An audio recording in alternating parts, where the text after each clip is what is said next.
If you've been scrolling through endless lists of portable car lifts, watching video after video, and still aren't sure which one actually makes sense, this review should clear that up.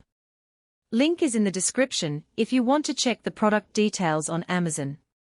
I'm going to walk through why the QuickJack 6000ELX might be the right or wrong choice for you, based on what the lift actually does in a real garage, not just the headline numbers. First off, let's talk about the problem most of us face when we try to work on a car at home. You've got a garage that's barely big enough for a sedan, you need a safe way to get the wheels off, and you don't want to invest in a permanent two-post lift that eats up precious ceiling height. The QuickJack 6000ELX markets itself as a portable, 6,000-pound capacity lift that's built for electric vehicles and long wheelbase models. That sounds like a perfect fit if you own a Tesla Model S, a Rivian, or even a classic pickup with a stretched frame, but the devil is in the details of how that portable design translates into day-to-day use. The first practical strength is the extended length frame. Most compact lifts max out at about 78 inches between the uprights, which is fine for a compact car, but can be a nightmare for a 112-inch wheelbase EV. QuickJack's longer rails let the lift cradle the wheels of a Model X without the tires hanging off the edge, or the lift having to be tilted awkwardly. I've seen owners set it up in a 3-car garage, slide the lift under the rear of a Rivian, and still have room to walk around the front without bumping into the garage door. That extra reach is a real time saver. You don't have to shim the car or risk damaging the battery pack with a misaligned lift. Portability is another claim that deserves a closer look. The unit runs on a standard 110-volt AC outlet, which means you can plug it into a typical garage wall socket. There's no need for a dedicated 3-phase line or a heavy-duty generator. The lift folds down onto its own wheels, and the whole thing weighs about 450 pounds. For a home mechanic, that's manageable with a pallet jack or a couple of strong friends. The real benefit shows up when you need to move the lift to a friend's house for a joint project, or store it in a small shed during the off-season.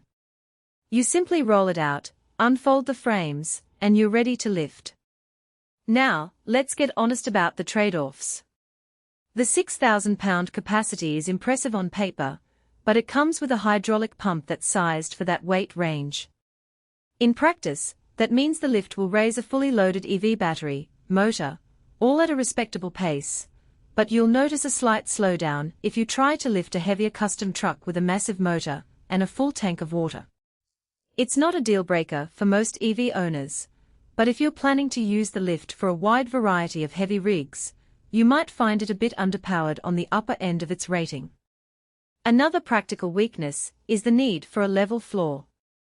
Because the lift relies on the hydraulic cylinders sitting flat on the ground, any unevenness translates into uneven lift height.